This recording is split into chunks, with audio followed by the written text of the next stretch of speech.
ನಮಸ್ಕಾರ ಸ್ನೇಹಿತರೆ, ಇವತ್ತಿನ ವಿಡಿಯೋಲಿ ನಾನು ಫ್ರಮ್ ಸೀಸನ್ 1 ನ ರೀಕ್ಯಾಪ್ ಮಾಡ್ತೀನಿ. ಈ ಸೀರೀಸ್ ನ ಎಪಿಸೋಡ್ ವೈಸ್ ಡೀಟೇಲ್ ಆಗಿ ಆಲ್ರೆಡಿ ಎಕ್ಸ್ಪ್ಲೈನ್ ಮಾಡಿದ್ದೀನಿ ಸ್ನೇಹಿತರೆ. ಎಲ್ಲಾ ವಿಡಿಯೋಸ್ ಒಂದೇ ಕಡೆ ಇರೋ ಪ್ಲೇ ಲಿಸ್ಟ್ ನ ಲಿಂಕ್ ಡಿಸ್ಕ್ರಿಪ್ಷನ್ ಅಲ್ಲಿ ಇದೆ. ಫ್ರಮ್ ಸೀರೀಸ್ ನೋಡೇ ಇಲ್ಲ ಅಂದ್ರೆ ಆ ವಿಡಿಯೋಸ್ ನ ನೋಡಿ ಸ್ನೇಹಿತರೆ. ಇಲ್ಲಿ ಆಲ್ರೆಡಿ ನೋಡಿದಿರಾ, ಸ್ಟೋರಿ ಸ್ವಲ್ಪ ನೆನಪಾಗಬೇಕು ಅಷ್ಟೇ. ಅಂದ್ರೆ ಈ ರೀಕ್ಯಾಪ್ ವಿಡಿಯೋ ನೋಡಿದ್ರೆ ಸಾಕು. ಸೀಸನ್ 4 ಗೂ ಮುಂಚೆ ನಾವು ಯಾವ್ದೆಲ್ಲ ಇಂಪಾರ್ಟೆಂಟ್ ವಿಷಯ ತಿಳ್ಕೋಬೇಕು ಅದೆಲ್ಲದರ ಬಗ್ಗೆ ಹೇಳ್ತೀನಿ. ವಿಡಿಯೋಲಿ ಮುಂದೆ ಹೋಗೋಕ್ಕೂ ಮುಂಚೆ ಚಾನಲ್ಗೆ ನೀವಿನ್ನು ಸಬ್ಸ್ಕ್ರೈಬ್ ಆಗಿಲ್ಲ ಅಂದ್ರೆ ದಯವಿಟ್ಟು ಸಬ್ಸ್ಕ್ರೈಬ್ ಆಗಿ, ಮತ್ತೆ ನೋಟಿಫಿಕೇಶನ್ ಬೆಲ್ ಐಕನ್ ಆನ್ ಮಾಡೋದ್ರ ಜೊತೆಗೆ ಹೈಪ್ ಕೂಡ ಮಾಡಿ ಸ್ನೇಹಿತರೆ.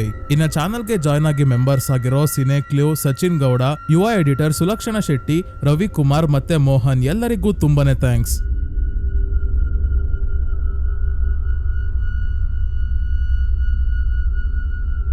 ಈ ಸೀರೀಸ್ ನ ಕತೆ ನಮ್ಮೆಲ್ಲರಿಗೂ ಗೊತ್ತಿರೋ ಹಾಗೆ ಫ್ರಮ್ ವೀಲ್ ಅನ್ನೋ ಟೌನ್ ಅಲ್ಲಿ ನಡೆಯೋದು. ಇದು ಈ ಟೌನ್ ಗೆ ಫ್ಯಾನ್ಸ್ ಇಟ್ಟಿರೋ ಹೆಸರು. ನಿಜವಾದ ಹೆಸರು ಏನು, ಈ ಟೌನ್ ಎಲ್ಲಿದೆ, ಯಾಕಿದೆ, ಯಾಕೆ ಜನರು ಇಲ್ಲಿಗೆ ಬಂದು ಟ್ರ್ಯಾಪ್ ಆಗ್ತಾರೆ, ಟ್ರ್ಯಾಪ್ ಆದವ್ರನ್ನ ಯಾಕೆ ಮಾನ್ಸ್ಟರ್ಸ್ ಮನುಷ್ಯರ ರೂಪದಲ್ಲಿ ಬಂದು ತುಂಬಾನೇ ಭಯಾನಕವಾಗಿ ಕೊಲ್ತಾ ಇದ್ದಾರೆ, ಇವೆಲ್ಲವೂ ಕೂಡ 3 ಸೀಸನ್ ಮುಗ್ದಿದ್ರು ಇನ್ನೂ ಪ್ರಶ್ನೆ ಹಾಗೆ ಉಳಿದಿದೆ. ಒಂದಕ್ಕೂ ಉತ್ತರ ಸಿಕ್ಕಿಲ್ಲ. ಸೀಸನ್ 4 ಅಲ್ಲಿ ಇದಕ್ಕೆಲ್ಲ ಉತ್ತರ ಕೊಡ್ತಾರ ನೋಡ್ಬೇಕು. ಈ ಟೌನ್ ಗೆ ಬಂದಿರೋರೆಲ್ಲ ಅಮೆರಿಕದ ಬೇರೆ ಬೇರೆ ರಾಜ್ಯಗಳಿಂದ, ಬೇರೆ ಬೇರೆ ಟೌನ್ ಗಳಿಂದ ಬಂದಿದ್ದಾರೆ. ಅದು ಹೇಗೆ ಅಂತ ಕೂಡ ಇನ್ನೂ ಗೊತ್ತಾಗಿಲ್ಲ. ಯಾವ್ದೋ ರಾಜ್ಯದಿಂದ ಇನ್ಯಾವುದೋ ರಾಜ್ಯಕ್ಕೆ ಹೋಗ್ಬೇಕಾದ್ರೆ ರೋಡ್ ಮಧ್ಯ ಮರ ಬಿದ್ದಿರೋದು ಕಾಣಿಸುತ್ತೆ. ಅಷ್ಟೇ ಅಲ್ಲ, ಆಕಾಶದಲ್ಲಿ ಕಾಗೆಗಳು ಹಾರಾಡೋದನ್ನ ನೋಡಿರ್ತಾರೆ. ಇದೆರಡು ಒಟ್ಟಿಗೆ ನೋಡಿದ್ರೆ ಕತೆ ಮುಗೀತು ಅಂತಾನೆ. ಯಾವುದೇ ರಾಜ್ಯದಲ್ಲಿ ಇದ್ರೂ ಸೀದಾ ಫ್ರಮ್ ವೀಲ್ ಟೌನ್ ಗೆ ಬರ್ತಾರೆ. ಇಲ್ಲಿಂದ ಹೊರಗೆ ಹೋಗೋಕೆ ಎಷ್ಟೇ ಪ್ರಯತ್ನ ಪಟ್ರು ಸುತ್ತಾಡ್ಕೊಂಡು ವಾಪಸ್ ಟೌನ್ ಗೆನೆ ಬರ್ತಾರೆ. ಇಲ್ಲಿಂದ ತಪ್ಪಿಸ್ಕೊಂಡು ಹೋಗೋಕೆ ದಾರಿ ಸಿಗೋದೇ ಇಲ್ಲ.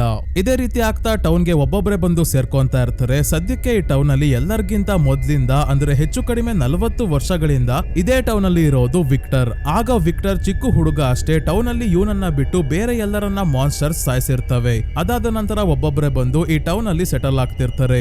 ಸಮಸ್ಯೆ ಏನಾಗ್ತಿತ್ತು ಅಂದ್ರೆ, ಮೊದಲು ಬಂದವ್ರು ಯಾರು ಕೂಡ ಜಾಸ್ತಿ ದಿನ ಜೀವಂತವಾಗಿ ಉಳಿತಾ ಇರ್ಲಿಲ್ಲ. ಮಾನ್ಸ್ಟರ್ಸ್ ಇವರನ್ನ ಸಾಯಿಸ್ತಾ ಇದ್ರು. ಕೆಲವರು ಮಾತ್ರ ಬಚ್ಚಿಡ್ಕೊಳ್ಳೋಕೆ ಒಳ್ಳೆ ಜಾಗಗಳನ್ನ ಹುಡ್ಕೊಂಡು ಪ್ರಾಣ ಕಾಪಾಡ್ಕೊಂತಿರ್ತಾರೆ. ಈ ಸಾವಿನ ಸಂಖ್ಯೆ ಕಡಿಮೆ ಆಗಿದ್ದು ರಿಟೈರ್ಡ್ ಆರ್ಮಿ ಆಫೀಸರ್ ಬಾಯ್ಡ್ ಇಲ್ಲಿಗೆ ಬಂದಾಗ. 30 ವರ್ಷ ಇವರು ಆರ್ಮಿಯಲ್ಲಿ ಇದ್ದ ಎಕ್ಸ್ಪೀರಿಯನ್ಸ್, ಡಿಸಿಪ್ಲಿನ್, ಟ್ರೈನಿಂಗ್ ಎಲ್ಲವೂ ಕೂಡ ಇಲ್ಲಿಗೆ ಸಹಾಯಕ್ಕೆ ಬರುತ್ತೆ. ರಿಟೈರ್ ಆದ್ಮೇಲೆ ಈಗ ಬೋಟ್ ತಗೊಂಡು ಹೆಂಡತಿ ಮಗನ ಜೊತೆ ಸಮಯ ಕಳೆಯೋಕೆ ಹೋಗ್ಬೇಕು ಅಂತ ಯೋಚನೆ ಮಾಡ್ತಿದ್ದ ಬಾಯ್ಡ್ಗೆ US ಮರೀನ್ಸ್ ಇಂದ ರಿಟೈರ್ ಆಗಿರೋ ಹೆಂಡತಿ ಆಬಿ ಬಾಯ್ಡ್ಗೋಸ್ಕರ ಬೋಟ್ ನ ಕೂಡ ಖರೀದಿ ಮಾಡಿರ್ತಾಳೆ. ಒಂದಿನ ಬಾಯ್ಡ್, ಆಬಿ ಮತ್ತೆ ಅವರ ಮಗ ಎಲಿಸ್ 3 ಜನ ಟ್ರಿಪ್ ಗೆ ಹೋಗ್ಬೇಕಾದ್ರೆ ರೋಡ್ ಮಧ್ಯ ಮರ ಬಿದ್ದಿರೋದು, ಕಾಗೆಗಳು ಹಾರಾಡ್ತಿರೋದನ್ನೆಲ್ಲ ನೋಡಿ ಟೌನ್ ಗೆ ಬಂದಿರ್ತಾರೆ. ಇಲ್ಲಿ ಫಾದರ್ ಖಾತ್ರಿ ಈ ಟೌನ್ ನ ಬಗ್ಗೆ ಎಲ್ಲಾ ವಿಷಯ ಹೇಳಿ ಇವರನ್ನ ಬಚ್ಚಿಡ್ಕೊಳ್ಳೋಕೆ ಕರ್ಕೊಂಡ್ ಬಂದಿರ್ತಾರೆ. ಯಾಕಂದ್ರೆ ಇವರು ಟೌನ್ ಗೆ ಬಂದಾಗ ಆಗ್ಲೇ ಕತ್ತಲಾಗ್ತಾ ಇರುತ್ತೆ. ನಮಗೆ ಗೊತ್ತಿರೋ ಹಾಗೆ ಕತ್ತಲಾದ ನಂತರ ಬೆಳಗ್ಗೆ ಸೂರ್ಯೋದಯ ಆಗೋವರೆಗೂ ಮಾನ್ಸ್ಟರ್ಸ್ ಬಂದು ದಾಳಿ ಮಾಡ್ತವೆ. ಅವುಗಳೇನು ಅಟ್ಟಾಡ್ಸ್ಕೊಂಡ್ ಬರಲ್ಲ, ಬೇಕು ಅಂತಾನೆ ತುಂಬಾನೇ ಸ್ಲೋ ಆಗಿ ನಡ್ಕೊಂಡ್ ಬರ್ತವೆ. ಎಲ್ಲೂ ತಪ್ಪಿಸ್ಕೊಳ್ಳೋಕೆ ಜಾಗ ಇಲ್ಲ. ಒಂದಲ್ಲ ಒಂದು ದಿನ ಸಿಗಾಕೊಂತಾರೆ ಅನ್ನೋ ಕಾನ್ಫಿಡೆನ್ಸ್ ಮಾನ್ಸ್ಟರ್ಸ್ ಗೆ. ಈ ರೀತಿ ಮಾಡೋದ್ರಿಂದ ಮನುಷ್ಯರಿಗೆ ತಪ್ಪಿಸ್ಕೊಳ್ಳೋಕೆ ಸ್ವಲ್ಪ ಸಮಯ ಸಿಗುತ್ತೆ. ಇವರು ಬಚ್ಚಿಡ್ಕೊಂಡಿರೋ ಜಾಗದಲ್ಲೇ ಡಾನಾ ಅನ್ನೋ ಮಹಿಳೆಯನ್ನ ಕೂಡ ನೋಡ್ತೀವಿ. ಇವರು ಕೂಡ ಈ ಸೀರೀಸ್ ನ ಮೇನ್ ಕ್ಯಾರೆಕ್ಟರ್ಸ್ ಅಲ್ಲಿ ಒಬ್ರು. ರಾತ್ರಿ ಇವರು ಮಾನ್ಸ್ಟರ್ ಗಳಿಂದ ಪ್ರಾಣ ಕಾಪಾಡ್ಕೊಂಡು ಬೆಳಗ್ಗೆ ಹೊರಗೆ ಬಂದು ಫಾದರ್ ಖಾತ್ರಿ ಮತ್ತೆ ಡಾನಾ ಜೊತೆ ಚರ್ಚೆ ಮಾಡಿ ಈ ಟೌನ್ ಇಂದ ತಪ್ಪಿಸ್ಕೊಳ್ಳೋಕೆ ಆಗಲ್ಲ, ಓಕೆ, ಆದ್ರೆ ಟೌನ್ ಅಲ್ಲಿ ಬದುಕೋಕೆ ಏನಾದ್ರೂ ವ್ಯವಸ್ಥೆ ಮಾಡ್ಕೋಬೇಕಲ್ಲ ಅಂತ ಬಾಯ್ಡ್ ಲೀಡರ್ ತರ ಟೌನ್ ಅಲ್ಲಿ ನಾರ್ಮಲ್ ಆಗಿ ಬದುಕೋದನ್ನ ಹೇಳ್ಕೊಡ್ತಾರೆ. ರೂಲ್ಸ್ ಮತ್ತೆ ಕಾನೂನು ಎಲ್ಲವನ್ನ ತಂದು ಸಣ್ಣ ಗವರ್ಮೆಂಟ್ ನೇ ಕಟ್ತಾರೆ. ಈ ಟೌನ್ ನ ಸುತ್ತ ಅಲ್ಲಿ ಇಲ್ಲಿ ಹಣ್ಣು ತರಕಾರಿ ಸಿಗೋದಷ್ಟೇ ಅಲ್ಲ, ಬಾಯ್ಡ್ ಗೆ ಕಾಡಿನ ಒಳಗೆ ಮೇಕೆ, ಕುರಿಗಳು ಮತ್ತೆ ಕೋಳಿಗಳೆಲ್ಲ ಸಿಗುತ್ತೆ. ಟೌನ್ ನ ಡೈನರ್ ಅಲ್ಲಿ, ಮನೆಗಳಲ್ಲಿ ಸ್ಟೋರ್ ಮಾಡಿಟ್ಟಿರೋ ಕ್ಯಾನ್ಡ್ ಫುಡ್ ಇದೆ. ಅಂದ್ರೆ ಜಾಸ್ತಿ ದಿನ ಹಾಳಾಗದೆ ಇರೋ ಹಾಗೆ ಕ್ಯಾನ್ ಅಲ್ಲಿ ಆಹಾರ ಬರುತ್ತಲ್ಲ ಅದು. ಎಲ್ಲವನ್ನ ತಗೊಂಡ್ ಬಂದು ಒಂದ್ ಕಡೆ ಸ್ಟೋರ್ ಮಾಡಿ ಇಟ್ಕೊಂಡು ಎಷ್ಟು ಬೇಕೋ ಅಷ್ಟನ್ನ ಬಳಸೋದು ಹೇಗೆ ಎಲ್ಲವನ್ನ ಇವರು ಹೇಳ್ಕೊಡ್ತಾರೆ. ಆದ್ರೆ ಇದೆಲ್ಲದರ ನಡುವೆ ಆಬಿಗೆ ಈ ಜಾಗದಲ್ಲಿ ಏನಾಗ್ತಿದ್ಯೋ ಗೊತ್ತಿಲ್ಲ, ಮೆಂಟಲ್ ಪ್ರಾಬ್ಲಮ್ಸ್ ಶುರು ಆಗುತ್ತೆ. ಒಂದು ಥಿಯರಿ ಪ್ರಕಾರ ಈ ಜಾಗನೇ ಆಬಿಯ ತಲೆ ಕೆಡ್ಸಿರ್ಬೋದು. ಇವಳಿಗೆ ಅನ್ಸೋಕೆ ಶುರು ಆಗುತ್ತೆ ಇದೆಲ್ಲ ಕನ್ಸು, ರಿಯಲ್ ಆಗಿ ಈ ರೀತಿ ಜಾಗ ಇರೋಕೆ ಸಾಧ್ಯನೇ ಇಲ್ಲ. ಇಲ್ಲಿರೋ ಜನರನ್ನ ಶೂಟ್ ಮಾಡಿ ಸಾಯಿಸಿದ್ರೆ ನಿದ್ದೆಯಿಂದ ಎಲ್ಲರೂ ಎಚ್ಚರಗೊಳ್ತಾರೆ ಅಂತ ಶೂಟ್ ಮಾಡಿ ಕೊಲ್ಲೋಕೆ ಶುರು ಮಾಡ್ತಾಳೆ. ಈ ಸಮಯದಲ್ಲಿ ಬಾಯ್ಡ್ ಇರಲ್ಲ. ಕಾಡಿನ ಒಳಗೆ ಹೋಗಿ ರಾತ್ರಿ ಬರೋದು ಲೇಟ್ ಆಗಿದ್ರಿಂದ ಒಂದು ಸಣ್ಣ ಗುಹೆಯ ರೀತಿ ಇರೋ ಜಾಗದಲ್ಲಿ ಬಚ್ಚಿಡ್ಕೊಂಡಿರ್ತಾರೆ. ಇಲ್ಲೇ ಇವರಿಗೆ ತಾಲಿಸ್ಮಾನ್ಗಳು ಸಿಗ್ತವೆ. ಈ ಸಣ್ಣ ಸಣ್ಣ ಕಲ್ಲುಗಳ ಮೇಲೆ ಏನೋ ಸಿಂಬಲ್ ಕೆತ್ತಿದ್ದಾರೆ, ಯಾರು ಅಂತ ಗೊತ್ತಿಲ್ಲ. ಆದ್ರೆ ಈ ತಾಲಿಸ್ಮಾನ್ ತಾಯ್ತ ಅಥವಾ ಯಂತ್ರ ಇದ್ದಂಗೆ. ಮನೆ ಒಳಗೆ ಇದನ್ನ ನೇತ್ ಹಾಕೋದ್ರಿಂದ ಮಾನ್ಸ್ಟರ್ ಗಳು ಒಳಗೆ ಬರಲ್ಲ. ಇದಕ್ಕೆ ಒಂದು ಕಂಡೀಷನ್ ಇದೆ, ಏನಂದ್ರೆ ಮನುಷ್ಯರು ಮಾನ್ಸ್ಟರ್ಸ್ ಗೆ ಒಳಗೆ ಬರೋಕೆ ಪರ್ಮಿಷನ್ ಕೊಡಬಾರ್ದು. ತಾವು ಪ್ರೀತಿಸುವಂತವರ ರೂಪದಲ್ಲಿ ಅಥವಾ ಫ್ಯಾಮಿಲಿ ಮೆಂಬರ್ಸ್ ನ ರೂಪದಲ್ಲಿ ಬಂದು ಡೋರ್ ತೆಗೆಯೋಕೆ ಅಥವಾ ಕಿಟಕಿಗಳನ್ನ ತೆಗೆಯೋ ಹಾಗೆ ಮಾನ್ಸ್ಟರ್ಸ್ ಮಾಡ್ತವೆ. ಯಾಮಾರಿ ಕಿಟಕಿ ಡೋರ್ ಏನಾದ್ರೂ ತೆಗೆದ್ರೆ ಕತೆ ಮುಗೀತು ಅಂತಾನೆ. ಸೊ ಬಾಯ್ಡ್ ಇರೋ ಗುಹೆಯ ಹೊರಗೆ ಮಾನ್ಸ್ಟರ್ಸ್ ಬರ್ತವೆ, ಒಳಗೆ ಬಂದು ದಾಳಿ ಮಾಡೋದಿಲ್ಲ. ಈ ತಾಲಿಸ್ಮಾನ್ ಇದ್ರೆ ಆ ಮಾನ್ಸ್ಟರ್ಸ್ ಬರಲ್ಲ ಅಂತ ಬಾಯ್ಡ್ಗೆ ಗೊತ್ತಾಗ್ತಿದ್ದಂಗೆ ಎಲ್ಲಾ ತಾಲಿಸ್ಮಾನ್ ಗಳನ್ನ ಆಯ್ಕೊಂಡು ಟೌನ್ಗೆ ವಾಪಸ್ ಬರೋ ಅಷ್ಟೊತ್ತಿಗೆ ಆಬಿ ಎಲ್ಲರಿಗೂ ಶೂಟ್ ಮಾಡಿ ಸಾಯಿಸ್ತಾ ಇದ್ದಾಳೆ. ಇದೆಲ್ಲ ಕನ್ಸು, ಶೂಟ್ ಮಾಡಿದ್ರೆ ನಿದ್ದೆಯಿಂದ ಎಚ್ಚರಗೊಳ್ತಾರೆ ಅಷ್ಟೇ, ಸಾಯೋದಿಲ್ಲ ಅಂತ ಹೇಳ್ತಾ ಬಾಯ್ಡ್ ಮತ್ತೆ ಆಬಿಯ ಮಗ ಎಲಿಸ್ ಬಂದಾಗ ಇವನಿಗೂ ಆಬಿ ಶೂಟ್ ಮಾಡೋಕೆ ಹೋದಾಗ ಬೇರೆ ದಾರಿ ಇಲ್ಲದೆ ಬಾಯ್ಡೆ ತಮ್ಮ ಹೆಂಡತಿಗೆ ಶೂಟ್ ಮಾಡ್ಬಿಡ್ತಾರೆ. ಈ ದುಃಖ ಒಂದ್ ಕಡೆ ಆದ್ರೆ ಮಗ ಎಲಿಸ್ ಇವರ ಮೇಲೆ ಕೋಪ ಮಾಡ್ಕೊಂತಾನೆ. ತನ್ನ ತಾಯಿಯನ್ನ ಸಾಯಿಸಿದ್ರು ಅಂತ ಅಲ್ಲ, ಆಬಿಗೆ ತಲೆ ಕೆಡ್ತಿದ್ದಾಗ ಬಾಯ್ಡ್ ಹೆಂಡತಿ ಕಡೆ ಗಮನ ಕೊಡ್ದಲೆ ಕೇವಲ ಟೌನ್ ನ ಉದ್ಧಾರ ಮಾಡೋದ್ರಲ್ಲಿ ಇಷ್ಟೆಲ್ಲ ಆಗೋಯ್ತು ಅಂತ ಎಲಿಸ್ ತನ್ನ ತಂದೆಯನ್ನ ಮಾತಾಡ್ಸೋದು ಬಿಡ್ತಾನೆ. ಹೀಗೆ ನಡೀತಾ ತಾಲಿಸ್ಮಾನ್ ಇಂದ ಟೌನ್ ಅಲ್ಲಿ ಜನ ಸಾಯೋದು ಕಡಿಮೆ ಆಗುತ್ತೆ. ನೋಡ್ತಿದ್ದಂಗೆ ಯಾರು ಪ್ರಾಣ ಕಳ್ಕೊಳ್ಳೋ ಅಂತ ಸಂದರ್ಭ ಬರೋದೇ ಇಲ್ಲ. ಆದ್ರೆ ಟೌನ್ ಮಾತ್ರ 2 ಭಾಗ ಆಗಿ ಡಿವೈಡ್ ಆಗೋಗುತ್ತೆ. ಒಂದು ಭಾಗ ನಾರ್ಮಲ್ ಟೌನ್ ತರ ಕಾನೂನು ರೂಲ್ಸ್ ಎಲ್ಲ ಇರುತ್ತೆ. ಈ ಟೌನ್ ನ ಲೀಡರ್ ಬಾಯ್ಡ್ ಟೌನ್ ನ ಸುರಕ್ಷಿತವಾಗಿ ಇಡೋಕೆ ತುಂಬಾನೇ ರೂಲ್ಸ್ ನ ಮಾಡಿದ್ದಾರೆ. ಮತ್ತೆ ಇಲ್ಲಿನ ಶೆರೀಫ್ ಆಗ್ತಾರೆ. ಹೆಚ್ಚು ಕಡಿಮೆ ಸಣ್ಣ ಟೌನ್ ನ ನೋಡ್ಕೊಳ್ಳೋ ಪೊಲೀಸ್ ತರ. ತಮಗೆ ಸಹಾಯ ಮಾಡೋಕೆ ಕೆನಿ ಅನ್ನೋ ಹುಡುಗನನ್ನ ಡೆಪ್ಯೂಟಿ ಶೆರೀಫ್ ಆಗಿ ತಮ್ಮ ಜೊತೆ ಇಟ್ಕೊಂಡಿದ್ದಾರೆ ಬಾಯ್ಡ್. ಟೌನ್ ನ ಇನ್ನೊಂದು ಭಾಗ ಕಾಲೋನಿ ಹೌಸ್. ಇದೊಂದು ದೊಡ್ಡ ಮನೆ, ತುಂಬಾನೇ ಜನ ಇಲ್ಲಿ ಒಟ್ಟಿಗೆ ವಾಸವಾಗಿದ್ದಾರೆ. ಇಲ್ಲಿ ಜಾಸ್ತಿ ರೂಲ್ಸ್ ಏನೂ ಇಲ್ಲ, ಆರಾಮಾಗಿ ತಿಂತಾರೆ, ಕುಡಿತಾರೆ, ಇಲ್ಲೇ ಹಣ್ಣು ತರಕಾರಿ ಎಲ್ಲ ಬೆಳಿತಾರೆ, ಬಟ್ಟೆ ಆಹಾರ ಎಲ್ಲವನ್ನ ಹಂಚ್ಕೊಂತಾರೆ. ಈ ಕಾಲೋನಿ ಹೌಸ್ ನ ಲೀಡರ್ ಡಾನಾ. ಬಾಯ್ಡ್ ನ ಮಗ ಎಲಿಸ್ ಕೂಡ ಇಲ್ಲೇ ಇರೋದು. ಎಲಿಸ್ ಫಾತಿಮಾ ಅನ್ನೋ ಹುಡುಗಿಯನ್ನ ಪ್ರೀತಿಸ್ತಾ ಇದ್ದಾನೆ. ಸೊ ಟೌನ್ ಅಲ್ಲಿ ರೂಲ್ಸ್ ನ ಫಾಲೋ ಮಾಡ್ಲಿಲ್ಲ ಅಂದ್ರೆ, ಯಾವುದೇ ರೀತಿ ನಿರ್ಲಕ್ಷ್ಯ ಮಾಡಿದ್ರೆ ಏನಾಗುತ್ತೆ ಅನ್ನೋದನ್ನ ನಾವು ಮೊದಲನೇ ಎಪಿಸೋಡ್ ಅಲ್ಲೇ ನೋಡ್ತೀವಿ. ಫ್ರಾಂಕ್ ಅನ್ನೋ ವ್ಯಕ್ತಿ ಯಾವಾಗ್ಲೂ ಕುಡಿದು ಬಾರಲ್ಲಿ ಬಿದ್ದಿರ್ತಾನೆ. ಮನೆಯ ಡೋರ್ ಅಲ್ಲಿ ತಾಲಿಸ್ಮಾನ್ ಏನೋ ಇದೆ. ಕಿಟಕಿಗಳನ್ನ ಮೊಳೆ ಹೊಡೆದು ಮುಚ್ಚು, ಯಾರು ಓಪನ್ ಮಾಡದೇ ಇರೋ ಹಾಗೆ ಅಂತ ಬಾಯ್ಡ್ ಹೇಳಿದ್ರು ಮುಚ್ಚಿರಲ್ಲ.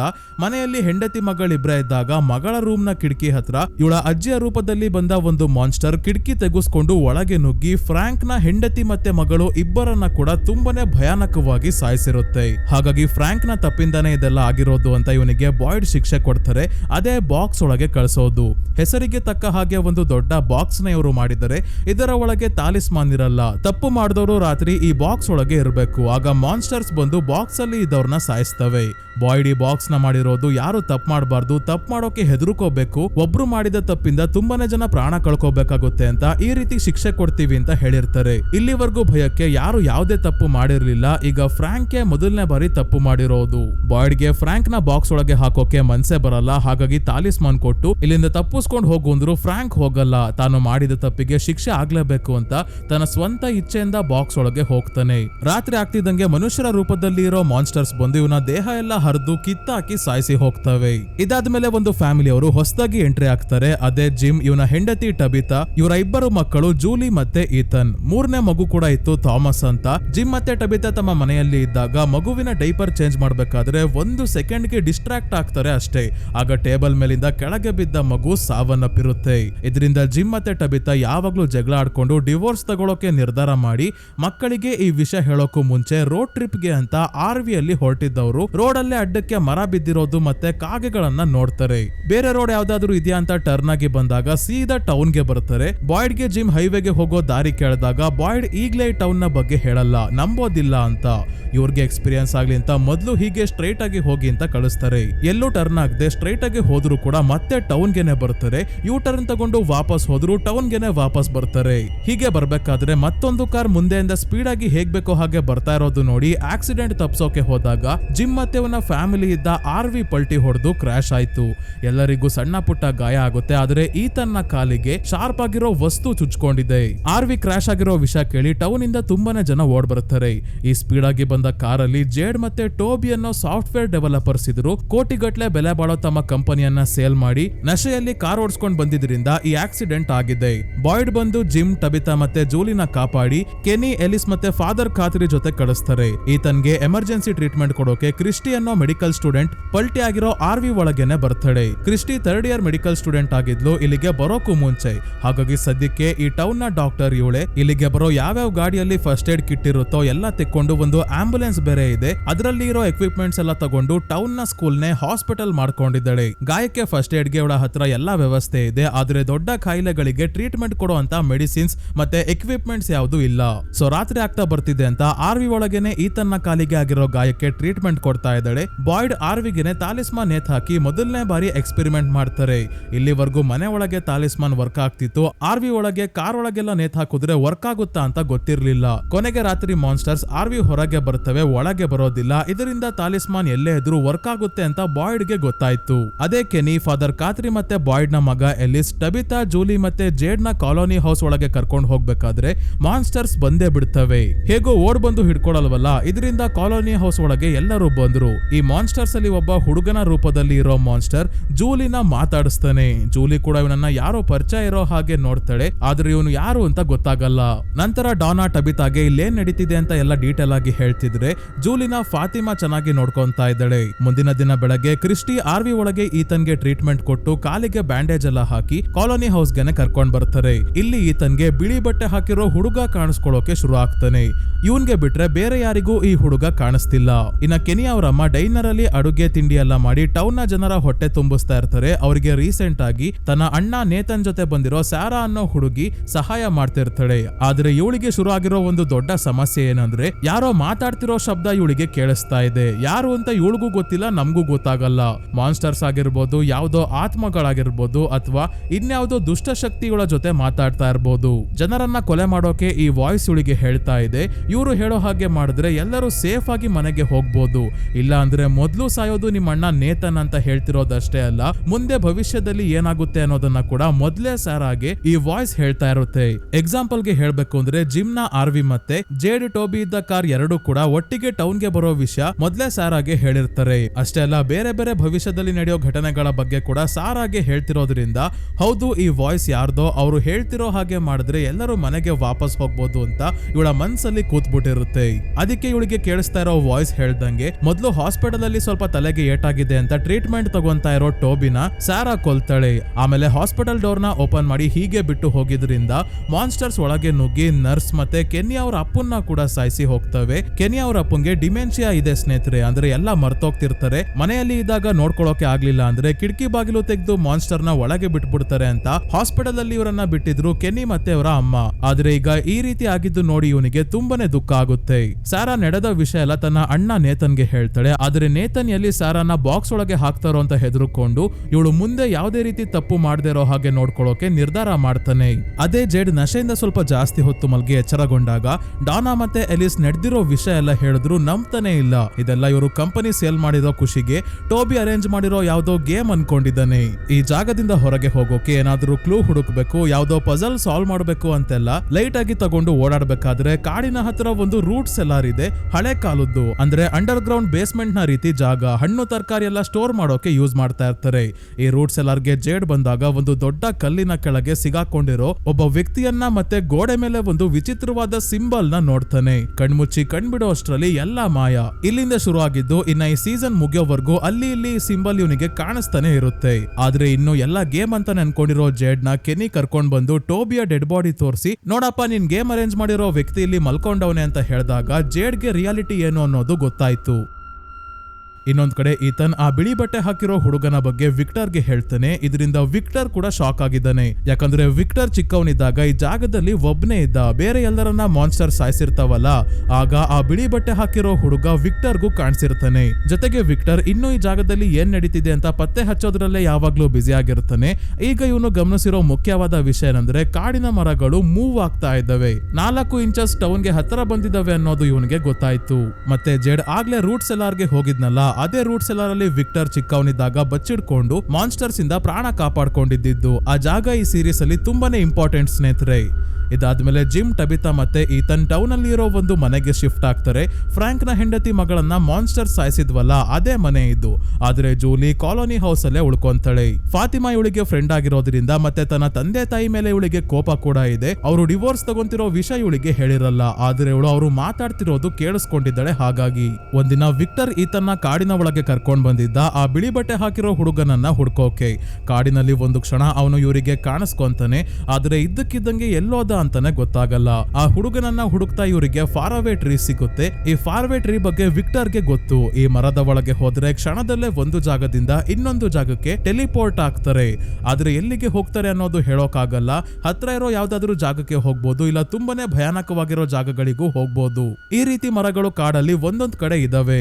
ವಿಕ್ಟರ್ 40 ವರ್ಷದ ಹಿಂದೆ ತಾನು ಚಿಕ್ಕವನಿದ್ದಾಗ ನಡೆದಿರೋ ಘಟನೆಯನ್ನ ನೆನ್ಪು ಮಾಡ್ಕೊಂತಾನೆ. ಅದೇನಂದ್ರೆ ಸೇಮ್ ಈಗ ಹೇಗೆ ಆರ್ವಿ ಮತ್ತೆ ಕಾರ್ನ ನಡುವೆ ಆಕ್ಸಿಡೆಂಟ್ ಆಗಿತ್ತು, ಅದೇ ರೀತಿ 40 ವರ್ಷದ ಹಿಂದೆ ಕೂಡ 2 ಕಾರ್ ನಡುವೆ ಆಕ್ಸಿಡೆಂಟ್ ಆಗಿತ್ತು.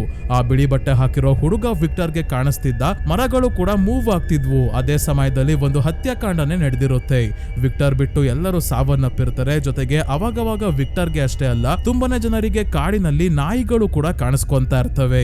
ಸೊ ಈಗ್ಲೂ ಕೂಡ 40 ವರ್ಷದ ಹಿಂದೆ ಏನಾಗಿತ್ತೋ ಅದು ಮರುಕಳಿಸ್ತಾ ಇದೆ. ಅಂದ್ರೆ ಮತ್ತೊಂದು ಹತ್ಯಾಕಾಂಡ ನಡೆಯುತ್ತೆ ಅಂತ ವಿಕ್ಟರ್ ಸಾಯೋರ್ನ ಮಣ್ ಮಾಡೋಕೆ ಮೊದಲೇ ಗುಂಡಿ ಅಗೆಯೋಕೆ ಶುರು ಮಾಡಿದ್ದಾನೆ. ಇನ್ನ ಸಾರಾಗೆ ಆಗ್ಲೇ ಅವಳಿಗೆ ಕೇಳಿಸ್ತಾ ಇರೋ ವಾಯ್ಸ್ ಈತನ್ನ ಕೊಲ್ಲೋದಕ್ಕೆ ಹೇಳ್ತಾ ಇದೆ. ಈತನ್ ಒಬ್ಬನನ್ನ ಸಾಯಿಸಿದ್ರೆ ಮುಗಿತು, ಉಳಿದ ಬೇರೆ ಎಲ್ಲರೂ ಸೇಫ್ ಆಗಿ ಮನೆಗೆ ಹೋಗ್ಬೋದು ಅಂತ ಹೇಳ್ತಿರೋದ್ರಿಂದ ಈ ಕೆಲಸ ಮಾಡೋಕು ರೆಡಿ ಆಗಿದ್ದಾಳೆ ಸಾರಾ. ಸಾರಾಳ ಅಣ್ಣ ನೇತನ್ ಫಾದರ್ ಖಾತ್ರಿಗೆ ಎಲ್ಲಾ ವಿಷಯ ಹೇಳಿ ಸಾರಾ ಬಾಕ್ಸ್ ಒಳಗೆ ಹೋಗದೆ ಇರೋ ಹಾಗೆ ನೀವೇ ನೋಡ್ಕೋಬೇಕು ಅಂತ ರಿಕ್ವೆಸ್ಟ್ ಮಾಡ್ಕೊಂಡಾಗ ಇದಕ್ಕೆ ಒಪ್ಕೊಂಡ ಫಾದರ್ ಖಾತ್ರಿ ಮತ್ತೆ ನೇತನ್ ತಕ್ಷಣ ಸಾರಾನ ಹುಡ್ಕೊಂಡು ಹೊರಡ್ತಾರೆ. ಅದೇ ಸಾರಾ ಈತನ್ನ ಮನೆಗೆ ಬಂದು ಈತನ್ಗೆ ಕುರಿ ಕೋಳಿಗಳನ್ನ ತೋರ್ಸೋಕೆ ಕೊಟ್ಟಿಗೆ ಹತ್ರ ಕರ್ಕೊಂಡು ಹೋಗ್ತೀನಿ ಅಂತ ಹೇಳಿದಾಗ ಟಬಿತಾ ಇವನೊಬ್ಬನನ್ನೇ ಕಳ್ಸಲ್ಲ. ತಾನು ಜೊತೆಯಲ್ಲಿ ಕೊಟ್ಟಿಗೆ ಹತ್ರ ಬರ್ತಾಳೆ. ಟಬಿತಾಳನ್ನ ಕೊಟ್ಟಿಗೆ ಒಳಗೆ ಕರ್ಕೊಂಡು ಹೋಗಿ ಲಾಕ್ ಮಾಡಿದ ಸಾರಾ ಇನ್ನೇನು ಕಟರಿಂದ ಈತನ್ನ ಸಾಯಿಸಿದ್ಲು ಅನ್ನೋಷ್ಟ್ರಲ್ಲಿ ನೇತನ್ ಬಂದು ಇವಳನ್ನ ತಡಿತಾನೆ. ಆದ್ರೆ ಸಾರಾ ಇವನಿಂದ ತಪ್ಪಿಸ್ಕೊಳ್ಳೋಕೆ ಹೋಗಿ ಮಿಸ್ ಆಗಿ ಇವನ ಕುತ್ತಿಗೆಯನ್ನ ಕುಯ್ದು ಬಿಡ್ತಾಳೆ. ಇನ್ನು ಯಾರು ಇದನ್ನ ನೋಡಿಲ್ಲ, ಫಾದರ್ ಖಾತ್ರಿ ನೋಡಿದ್ದು ಅಷ್ಟೇ. ಅದಕ್ಕೆ ಸಾರಾಗೆ ಇಲ್ಲಿಂದ ತಪ್ಪಿಸ್ಕೊಂಡು ಹೋಗೋಕೆ ಹೇಳಿ ಎಲ್ಲರೂ ಬಂದಾಗ ಅವಳು ತಪ್ಪಿಸ್ಕೊಂಡು ಹೋದ್ಲು ಅಂತ ಸುಳ್ಳು ಹೇಳ್ತಾರೆ. ನೇತನ್ ಕೂಡ ಸಾವನ್ನಪ್ತಾನೆ.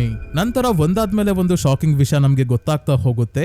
ಜಿಮ್ ಗಮನಿಸ್ತಾನೆ ಮನೆಯ ವೈರ್ಗಳ ಒಳಗೆ ವೈರೇ ಇಲ್ಲ, ಕೇವಲ ಮೇಲಿನ ಕೋಟಿಂಗ್ ಅಂದ್ರೆ ಇನ್ಸುಲೇಷನ್ ಇದೆ, ಒಳಗೆ ವೈರ್ ಇಲ್ಲ.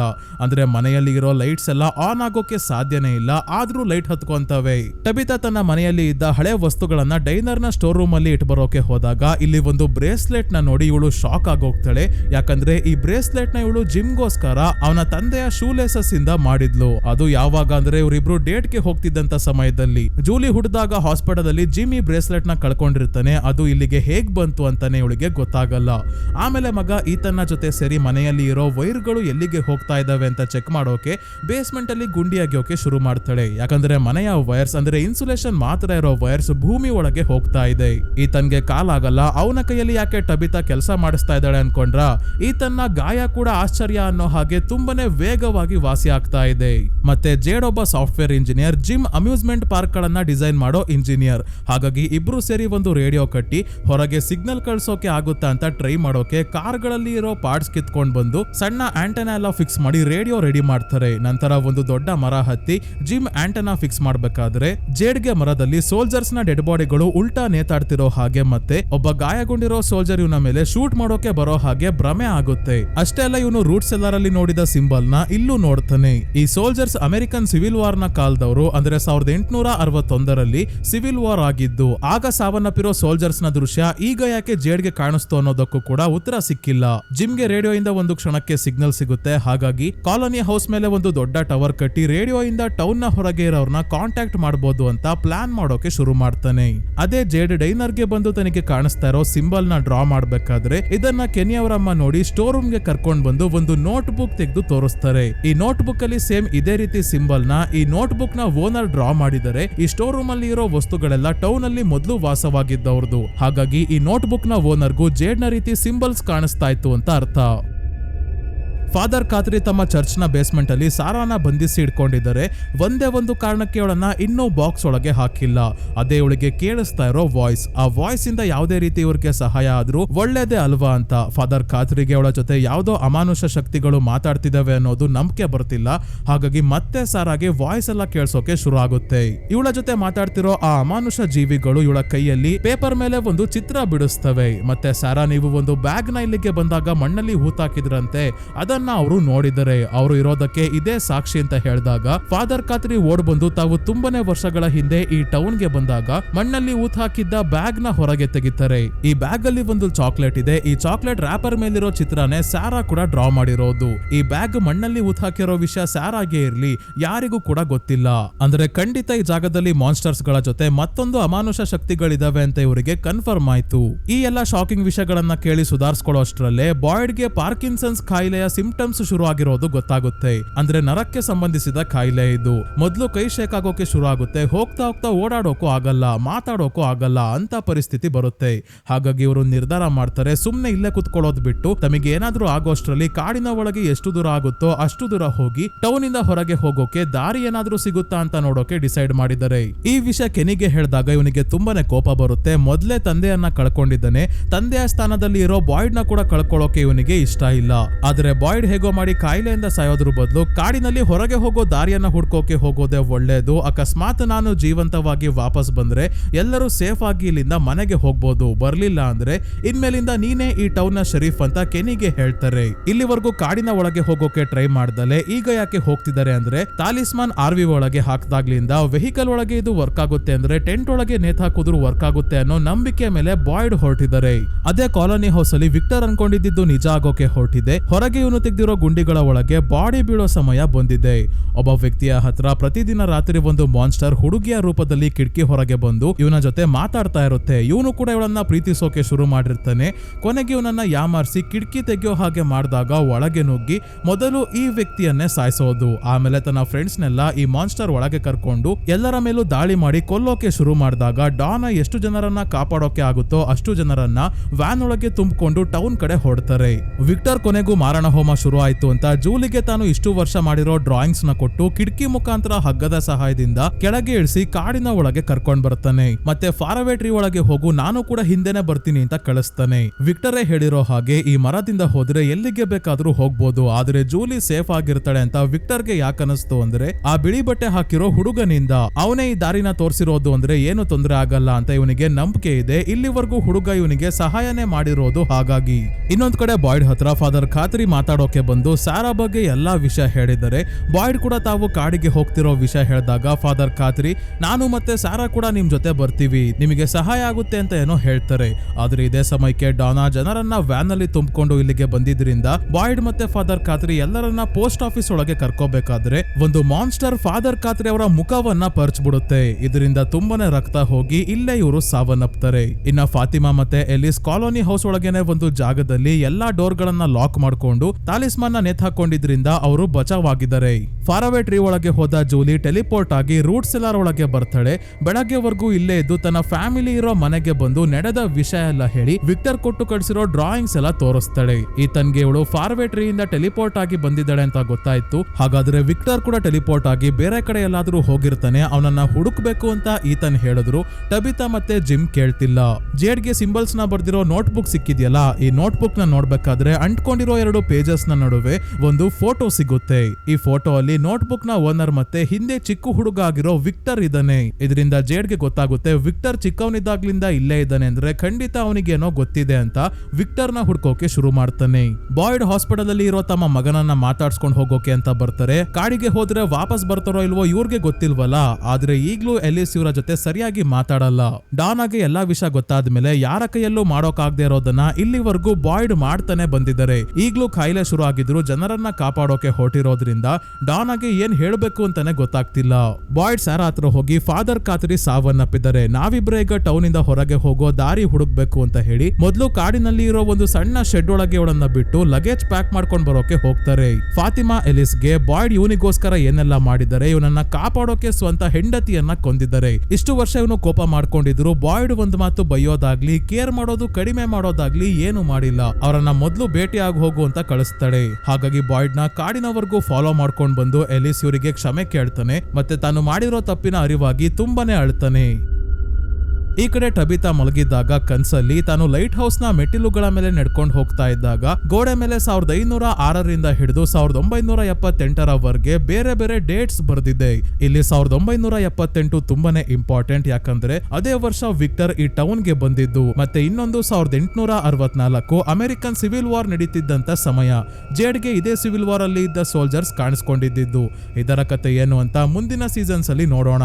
ಆದ್ರೆ ಒಂದು ಶಾಕಿಂಗ್ ವಿಷಯ ಏನಂದ್ರೆ ಬಾಯ್ಡ್ ಮತ್ತೆ ಸಾರಾ ಕಾಡಿನಲ್ಲಿ ತುಂಬಾನೇ ದೂರ ಹೋಗಿರ್ತಾರೆ. ಆಗ ಒಂದಷ್ಟು ಗ್ಲಾಸ್ ಬಾಟಲ್ಸ್ ನ ನೇತಾಕಿರೋ ಮರ ಸಿಗುತ್ತೆ. ಇದನ್ನ ಬಾಟಲ್ ಟ್ರೀ ಅಂತ ಕರೀತಾರೆ. ಈ ಮರದಿಂದ ಒಂದು ಬಾಟಲ್ ನ ಇಳಿಸ್ಕೊಂಡು ಇದರ ಒಳಗೆ ಇರೋ ಒಂದು ಚೀಟಿನ ಚೆಕ್ ಮಾಡಿದಾಗ 1864 ಅಂತ ಬರ್ದಿರುತ್ತೆ. ಅದೇ ಸಿವಿಲ್ ವಾರ್ ನಡೀತಿದ್ದಂತ ಸಮಯ. ಟಬಿತಾ ಕನ್ಸಲ್ಲಿ ಲೈಟ್ ಹೌಸ್ ನ ಗೋಡೆ ಮೇಲೆ ನೋಡಿದ ಡೇಟ್ಸ್ ಅಲ್ಲಿ ಒಂದು ಡೇಟ್ ಇದು ಕೂಡ ಆಗಿತ್ತು. ಈ ಬಾಟಲ್ ಟ್ರೀ ಬಗ್ಗೆ ಮುಂದಿನ ಸೀಸನ್ ಅಲ್ಲಿ ನಮಗೆ ತುಂಬಾನೇ ವಿಷಯ ಗೊತ್ತಾಗುತ್ತೆ. ಸೀಸನ್ 2 ಮತ್ತೆ ಸೀಸನ್ 3 ರೀಕ್ಯಾಪ್ ವಿಡಿಯೋ ಅಲ್ಲಿ ಹೇಳ್ತೀನಿ. ಸದ್ಯಕ್ಕೆ ಬಾಯ್ಡ್ ಮತ್ತೆ ಸಾರಾ ರಾತ್ರಿ ಟೆಂಟ್ ಒಳಗೆ ತಾಲಿಸ್ಮಾನ್ ನೇತ್ ಹಾಕೊಂಡು ರೆಸ್ಟ್ ಮಾಡ್ತಿದ್ದಾಗ ಸಾರಾಗೆ ಬಾಯ್ಡ್ ಬಾಟಲ್ ತೆಕ್ಕೋಬೇಕಾದ್ರೇನೆ ಒಬ್ಳು ಮಹಿಳೆಯ ವಾಯ್ಸ್ ಕೇಳಿಸಿರುತ್ತೆ. ಮಿಸ್ಟರ್ ಫಿಶ್ ಅಂಡ್ ಲವ್ಸ್ ಗೆ ಹೇಳು, ಈ ಜಾಗಕ್ಕೆ ಬರಬಾರ್ದಾಗಿತ್ತು. ಈ ಕಾಡಲ್ಲಿ ಮಾನ್ಸ್ಟರ್ಸ್ ಗಿಂತ ಭಯಾನಕವಾಗಿರೋ ಜೀವಿಗಳು ಇದ್ದಾವೆ ಅಂತ ಹೇಳಿದ್ದನ್ನ ಸಾರಾ ಬಾಯ್ಡ್ ಗೆ ಹೇಳಿದಾಗ ಈ ಮಾತನ್ನ ತಮ್ಮ ಹೆಂಡತಿ ಆಬಿನೇ ಹೇಳಿರೋದು ಅಂತ ಇವ್ರಿಗೆ ಗೊತ್ತಾಯ್ತು. ಯಾಕಂದ್ರೆ ಬಾಯ್ಡ್ ಗೆ ಆರ್ಮಿಯಲ್ಲಿ ಒಂದು ನಿಕ್ ನೇಮ್ ಇರುತ್ತೆ, ಅದೇ ಮಿಸ್ಟರ್ ಫಿಶ್ ಅಂಡ್ ಲವ್ಸ್ ಅಂತ. ಈ ವಿಷಯ ಆಬಿ ಮತ್ತೆ ಎಲಿಸ್ ಗೆ ಬಿಟ್ರೆ ಬೇರೆ ಯಾರಿಗೂ ಗೊತ್ತಿಲ್ಲ. ಈಗ ಆಬಿಯ ಆತ್ಮ ಸಾರಾ ಜೊತೆ ಮಾತಾಡಿದ್ದ ಅಂತ ಬಾಯ್ಡ್ ಗೆ ಅನ್ಸೋಕೆ ಶುರು ಆಗುತ್ತೆ. ಇದೇ ಸಮಯಕ್ಕೆ ಇದ್ದಕ್ಕಿದ್ದಂಗೆ ಯಾರೋ ಅಥವಾ ಏನೋ ಇವರ ಟೆಂಟ್ ಅನ್ನ ಎಳ್ಕೊಂಡು ಹೋಗೋಕೆ ಶುರು ಮಾಡುತ್ತೆ. ಎಳ್ಕೊಂಡ್ ಬಂದು ಒಂದು ಜಾಗದಲ್ಲಿ ಬಿಡುತ್ತೆ. ಕತ್ತಲಾಗಿರೋದ್ರಿಂದ ಹೊರಗೆ ಹೋಗಿ ಯಾರದು ಅಂತ ನೋಡೋಕು ಆಗಲ್ಲ. ಹಾಗಾಗಿ ಬೆಳಗ್ಗೆವರೆಗೂ ಟೆಂಟ್ ಅಲ್ಲೇ ಇರ್ತಾರೆ. ಇಲ್ಲಿ ಇವರಿಗೆ ಜೋರಾಗಿ ಹಾರ್ನ್ ನ ಶಬ್ದ ಮತ್ತೆ ಯಾರೋ ದೊಡ್ಡ ಲೈಟ್ ಬಿಡ್ತಿರೋ ಹಾಗೆ ಬೆಳಕು ಕಾಣಿಸುತ್ತೆ. ಬೆಳಗ್ಗೆ ಟೆಂಟ್ ಇಂದ ಹೊರಗೆ ಬಂದಾಗ ಎಲ್ಲಾ ಕಡೆ ಜೇಡರ ಬಲೆನೆ ತುಂಬಿಕೊಂಡಿದೆ. ಅಷ್ಟೇ ಅಲ್ಲ, ಬಾಯ್ಡ್ ಗೆ ಆಬಿಯ ವಾಯ್ಸ್ ಕೇಳಿಸ್ತಾ ಇದೆ. ಬಾಯ್ಡ್ ಶಬ್ದ ಕೇಳಿಸ್ತಿರೋ ಕಡೆ ತಕ್ಷಣ ಓಡ್ ಬಂದು ನೋಡಿದಾಗ ಆಬಿ ಸ್ಪೈಡರ್ ವೆಬ್ ಅಲ್ಲಿ ಸಿಗಾಕೊಂಡಿರೋ ಹಾಗೆ ಕಾಣಿಸುತ್ತೆ. ಇದ್ದಕ್ಕಿದ್ದಂಗೆ ಆಬಿ ಇವರ ಮೇಲೆ ದಾಳಿ ಮಾಡೋಕೆ ಬಂದಾಗ ಬಾಯ್ಡ್ ತಪ್ಪಿಸ್ಕೊಂಡು ಬರ್ಬೇಕಾದ್ರೆ ಇವರ ದೇಹದ ಮೇಲೆಲ್ಲ ಸ್ಪೈಡರ್ ಗಳು ಹತ್ತಿ ಕಚ್ಚೋಕೆ ಶುರು ಮಾಡ್ತವೆ. ಹಾಗಾಗಿ ಸಾರಾಳ ಸಹಾಯದಿಂದ ದೇಹದ ಮೇಲೆ ಕಚ್ಕೊಂಡಿರೋ ಸ್ಪೈಡರ್ಸ್ ನೆಲ್ಲ ತೆಗೆದು ಬಿಸಾಕ್ತಾರೆ. ಆದ್ರೆ ಆಲ್ರೆಡಿ 2-3 ಕಡೆ ಕಚ್ಚಿ ಆಗಿದೆ. ಇದೆಲ್ಲ ಯಾಕಾಯ್ತು ಅನ್ನೋದಕ್ಕೆ ನಮ್ಗೆ ಇನ್ನೂ ಉತ್ತರ ಸಿಕ್ಕಿಲ್ಲ. ಸೀಸನ್ 4 ನ ನಂತರ ಕೂಡ ಸಿಗ್ಲಿಲ್ಲ ಅಂದ್ರೆ ಕೆಲವೊಂದು ಥಿಯರೀಸ್ ಬಗ್ಗೆ ಮತ್ತೊಂದು ವಿಡಿಯೋ ಅಲ್ಲಿ ಹೇಳ್ತೀನಿ ಸ್ನೇಹಿತರೆ. ಆಲ್ರೆಡಿ ಈ ಸೀರೀಸ್ ಅಲ್ಲಿ ಏನೆಲ್ಲ ಆಗಿರ್ಬೋದು ಅಂತ ಥಿಯರೀಸ್ ಗಳ ಬಗ್ಗೆ ಒಂದು ಸೆಪರೇಟ್ ವಿಡಿಯೋ ಮಾಡಿದೀನಿ ಸ್ನೇಹಿತರೆ. From the beginning and ending explained ಅಂತ ಆ ವಿಡಿಯೋನ ಹೆಸರು. ಬೇಕಿದ್ರೆ ಒಂದು ಸಲ ನೋಡಿ ಸ್ನೇಹಿತರೆ, ಡಿಸ್ಕ್ರಿಪ್ಷನ್ ಅಲ್ಲಿ ಲಿಂಕ್ ಕೊಟ್ಟಿರ್ತೀನಿ. ಸೊ ಟೌನ್ ಅಲ್ಲಿ ಜಿಮ್ ಮತ್ತೆ ಜೇಡ್ ಡಾನ್ ಆಳ ಪರ್ಮಿಷನ್ ತಗೊಂಡು ಜನರ ಸಹಾಯದಿಂದ ಕಾಲೋನಿ ಹೌಸ್ ಮೇಲೆ ದೊಡ್ಡ ರೇಡಿಯೋ ಟವರ್ ನ ಕಟ್ತಾ ಇದ್ದಾರೆ. ಇವರಿಗೆ ಎದುರಾದ ದೊಡ್ಡ ಸಮಸ್ಯೆ ಏನಂದ್ರೆ ಈ ರೇಡಿಯೋನ ಆನ್ ಮಾಡೋಕೆ ಬೇಕಾಗಿರೋ ಪವರ್ ಸಪ್ಲೈ ಎಲ್ಲಿಂದ ತರೋದು. ಕಾರ್ಗಳಲ್ಲಿ ಇರೋ ಬ್ಯಾಟರಿ ಸಾಕಾಗಲ್ಲ, ಏನಪ್ಪಾ ಮಾಡೋದು ಅಂತ ಯೋಚನೆ ಮಾಡ್ತಿದ್ದಾಗ ಕೆನಿ ಅವ್ರ ಅಮ್ಮನೇ ಜೇಡ್ಗೆ ಒಂದು ಐಡಿಯಾ ಕೊಡ್ತಾರೆ. ಮಗನೇ, ನಿಮ್ಗೆ ಕರೆಂಟ್ ಬೇಕಲ್ವಾ, ತಗೊಳ್ಳಿ ಅಂತ ಮನೆಯ ಲೈಟ್ ನ ಆನ್ ಮಾಡಿ ತೋರಿಸಿದಾಗ ಜೇಡ್ ನ ಟ್ಯೂಬ್ ಲೈಟ್ ಆನ್ ಆಯ್ತು. ಯಾವ ಲೈಟ್ ನ ವೈರ್ ಒಳಗೂ ವೈರೇ ಇಲ್ಲ, ಆದ್ರೂ ಕೂಡ ಕರೆಂಟ್ ಬರ್ತಾ ಇದೆಯಲ್ಲ, ಅದು ಮುಖ್ಯ. ಹಳೆ ಕಾರ್ಗಳು ಮತ್ತೆ ಬೇರೆ ಯಾವ್ಯಾವ ಜಾಗದಲ್ಲಿ ರಿಯಲ್ ವೈರ್ ಗಳಿದೆಯೋ ಆ ಎಲ್ಲಾ ವೈರ್ ಗಳನ್ನ ಕಿತ್ಕೊಂಡ್ ಬಂದು ಡೈರೆಕ್ಟ್ ಆಗಿ ಕಾಲೋನಿ ಹೌಸ್ ಅಲ್ಲಿ ಇರೋ ಲೈಟ್ ಬಲ್ಬ್ ನ ಸಾಕೆಟ್ ಗೆನೆ ವೈರ್ ಕನೆಕ್ಟ್ ಮಾಡಿದ್ರೆ ಕರೆಂಟ್ ಸಿಗುತ್ತೆ ಅಂತ ಈ ಪ್ಲಾನ್ ಜಾರಿಗೆ ತರ್ತಾರೆ. ಇದೆಲ್ಲದರ ನಡುವೆ ಕೆನಿ ಕ್ರಿಸ್ಟಿನ ಇಷ್ಟಪಡ್ತಿರೋದು ನಮ್ಗೆ ಗೊತ್ತೇ ಇದೆ. ಆದ್ರೆ ಕ್ರಿಸ್ಟಿ ಆಗ್ಲೇ ಒಬ್ಳು ಹುಡುಗಿ ಜೊತೆ ಎಂಗೇಜ್ಮೆಂಟ್ ಮಾಡ್ಕೊಂಡಾದ್ಮೇಲೆ ಇಲ್ಲಿಗೆ ಬಂದಿದ್ದಾಳೆ. ಇವಳು ಅಕಸ್ಮಾತ್ ವಾಪಸ್ ಹೋದ್ರೆ ಅವಳು ಇನ್ನೂ ಯಾರನ್ನೂ ಮದುವೆ ಆಗದೆ ತನಿಗೋಸ್ಕರ ಕಾಯ್ತಾ ಇರ್ಬೋದು ಅಂತ ನಂಬಿಕೆ ಇವಳಿಗೆ. ಇದಾದ್ಮೇಲೆ ಕೊನೆಗೆ ರೇಡಿಯೋ ಟವರ್ ರೆಡಿ ಆಯ್ತು. ಆದ್ರೆ ರೇಡಿಯೋ ಟೆಸ್ಟ್ ಮಾಡೋ ಅಷ್ಟರಲ್ಲೇ ಜೋರಾಗಿ ಮಳೆ ಬರೋಕೆ ಶುರು ಆಗುತ್ತೆ. ಆದ್ರೂ ಜಿಮ್ ಬಿಡಲ್ಲ. ಯಾರನ್ನಾದ್ರೂ ಕಾಂಟ್ಯಾಕ್ಟ್ ಮಾಡೋಕೆ ಟ್ರೈ ಮಾಡ್ತಿದ್ದಾಗ ಒಬ್ಬ ವ್ಯಕ್ತಿ ಇವರಿಗೆ ರಿಪ್ಲೈ ಮಾಡ್ತಾನೆ. ಆ ವ್ಯಕ್ತಿ ಜಿಮ್ ನ ಹೆಸರಿಟ್ಟು ಕರೀತಾನೆ. ಮತ್ತೆ ನಿನ್ ಹೆಂಡತಿ ಮನೆಯ ಬೇಸ್ಮೆಂಟ್ ಅಲ್ಲಿ ಗುಂಡಿ ತೆಗಿಬಾರ್ದಾಗಿತ್ತು ಅಂತಿದ್ದಂಗೆ ಜಿಮ್ ಮನೆ ಹತ್ರ ಓಡ್ ಬರ್ತಾನೆ. ಆ ವ್ಯಕ್ತಿ ಹೇಳಿದ್ದನ್ನ ಜಿಮ್ ಮತ್ತೆ ಡಾನಾ ಬಿಟ್ರೆ ಬೇರೆ ಯಾರು ಕೇಳಿಸ್ಕೊಂಡಿರಲ್ಲ. ಆದ್ರೆ ಜಿಮ್ ಮನೆಗೆ ಬರೋ ಅಷ್ಟರಲ್ಲೇ ಟಬಿತಾಳ ಕಾಲ್ ಕೆಳಗೆ ಇರೋ ಮಣ್ಣು ಕುಸಿದು ಕೆಳಗೆ ಒಂದು ಸುರಂಗದ ಒಳಗೆ ಬೀಳ್ತಾಳೆ. ಇಲ್ಲಿ ಎಲ್ಲಾ ಮನೆಯ ಕರೆಂಟ್ ವೈರ್ ಗಳು ಹಾಗೆ ಗಾಳಿಯಲ್ಲಿ ನೇತಾಡ್ತಾ ಇದಾವೆ ಅಷ್ಟೇ. ಅಂದ್ರೆ ಮೊದ್ಲೇ ಗೊತ್ತಾಗಿತ್ತು ಕೋಟಿಂಗ್ ಅಷ್ಟೇ ಇರೋದು, ಒಳಗೆ ವೈರ್ ಇಲ್ಲ ಅಂತ. ಅಕಸ್ಮಾತ್ ವೈರ್ ಇದ್ದಿದ್ರು ಕೂಡ ಇಲ್ಲಿ ಎಲ್ಲಿಗೂ ಕನೆಕ್ಟ್ ಆಗಿಲ್ಲ ಅಂದ್ರೆ ಕರೆಂಟ್ ಬರೋಕೆ ಹೇಗೆ ಸಾಧ್ಯ? ಟಬಿತಾ ಸುರಂಗಕ್ಕೆ ಬರ್ತಾಳೆ ಅಂತ ಬಿಳಿ ಬಟ್ಟೆ ಹಾಕಿರೋ ಹುಡುಗ ಹೇಳಿರೋದ್ರಿಂದ ವಿಕ್ಟರ್ ಇವಳಿಗೋಸ್ಕರ ಕಾಯ್ಕೊಂಡು ಇಲ್ಲೇ ಇರ್ತಾನೆ. ಜೂಲಿ ಹಿಂದೆನೆ ಇವನು ಫಾರವೆ ಒಳಗೆ ಹೋದಾಗ ಈ ಸುರಂಗಕ್ಕೆ ಬಂದಿರ್ತಾನೆ. ವಿಕ್ಟರ್ ಈ ಜಾಗ ಸೇಫ್ ಅಲ್ಲ, ಇಲ್ಲಿ ಮಾನ್ಸ್ಟರ್ಸ್ ಗಳು ಬೆಳಗ್ಗೆ ಹೊತ್ತು ನಿದ್ದೆ ಮಾಡೋದು, ಅವುಗಳೇ ಈ ಪೇಂಟಿಂಗ್ ಡ್ರಾಯಿಂಗ್ ಎಲ್ಲ ಮಾಡಿರೋದು ಅಂತ ಗುಹೆಯ ಗೋಡೆ ಮೇಲೆ ಮಾಡಿರೋ ಪೇಂಟಿಂಗ್ಸ್ ನ ತೋರಿಸ್ತಾನೆ. ಈ ಪೇಂಟಿಂಗ್ಸ್ ಅಲ್ಲಿ ಜೇಡ್ಗೆ ಕಾಣ್ತಿರೋ ಸಿಂಬಲ್ ಕೂಡ ಒಂದು. ಈ ಪೇಂಟಿಂಗ್ ನ ಅರ್ಥ ಏನಿರ್ಬೋದು ಅಂತ ಕೂಡ ಥಿಯರೀಸ್ ನ ಎಕ್ಸ್ಪ್ಲೈನ್ ಮಾಡಿರೋ ವಿಡಿಯೋ ಅಲ್ಲಿ ಹೇಳಿದ್ದೀನಿ ಸ್ನೇಹಿತರೆ. ಅದೇ ಇನ್ನೊಂದ್ ಕಡೆ ಬಾಯ್ಡ್ ಮತ್ತೆ ಸಾರಾ ಆ ಜೋರಾದ ಹಾರ್ನ್ ನ ಶಬ್ದ ಮತ್ತೆ ಲೈಟ್ ನ ಬೆಳಕು ಯಾವ ಕಡೆ ಬರ್ತಾ ಇದೆಯೋ ಆ ಕಡೆನೆ ಹೋಗ್ತಿದ್ದಾರೆ. ಬಾಯ್ಡ್ ಗೆ ಜೇಡಗಳು ಕಚ್ಚಿರೋದ್ರಿಂದ ಸ್ವಲ್ಪ ವಿಷ ಇತ್ತು ಅನ್ಸುತ್ತೆ, ಅದಕ್ಕೆ ಸರಿಯಾಗಿ ಓಡಾಡೋಕು ಆಗ್ತಿಲ್ಲ. ಏನೇನೋ ಮಾತಾಡ್ತಾ ವಿಚಿತ್ರವಾಗಿ ಆಡ್ತಾ ಇದ್ದಾರೆ. ಆದ್ರೆ ಸಾರಾ ಬಾಯ್ಡ್ ಗೆ ಸಮಾಧಾನ ಮಾಡಿ ಏನು ಆಗಲ್ಲ ಅಂತ ಬೆಟ್ಟದ ಮೇಲೆ ಕರ್ಕೊಂಡ್ ಬಂದಾಗ ಇವ್ರಿಗೆ ಲೈಟ್ ಹೌಸ್ ಕಾಣಿಸುತ್ತೆ. ಅನ್ಸುತ್ತೆ. ಲೈಟ್ ಹೌಸ್ ನ ಹಾರ್ನ್ ಇವ್ರಿಗೆ ಕೇಳಿಸಿದ್ದು ಮತ್ತೆ ಲೈಟ್ ಬೆಳಕು ಕೂಡ ಇಲ್ಲಿಂದಾನೆ ಬರ್ತಿರೋದು. ಇದೇನಪ್ಪ ನಾವೇನ್ ದ್ವೀಪದಲ್ಲಿ ಇದೀವ ಅನ್ನೋ ಯೋಚನೆ ಇವರಿಗೆ ಬರುತ್ತೆ. ಇಲ್ಲಿಂದ ವಾಪಸ್ ಹೋಗೋಕೆ ಬಾಯ್ಡ್ಗೆ ಆಗ್ತಿರಲ್ಲ. ಇದೇ ಸಮಯಕ್ಕೆ ಬಿಳಿ ಬಟ್ಟೆ ಹಾಕಿರೋ ಹುಡುಗ ಬಂದು ಸ್ಯಾರಾಗೆ ಇಲ್ಲೇ ಒಂದು ಮರ ಇದೆ, ಅದರ ಒಳಗೆ ಹೋಗಿ ಸೇಫ್ ಆಗಿ ಇರ್ತೀರಾ ಅಂತ ಮತ್ತೊಂದು ಫಾರ್ವೇಟ್ರಿನ ತೋರಿಸ್ತಾನೆ. ಈ ಹುಡುಗ ಸ್ಯಾರಾಗೆ ಮಾತ್ರ ಕಾಣಿಸಿದ್ದು. ಅದಕ್ಕೆ ಸ್ಯಾರಾ ಬಾಯ್ಡ್ ನ ಮರದ ಒಳಗೆ ಕಳಿಸಿ ಹಿಂದೆನೆ ಇವಳು ಕೂಡ ಮರದ ಒಳಗೆ ಹೋಗ್ತಾಳೆ.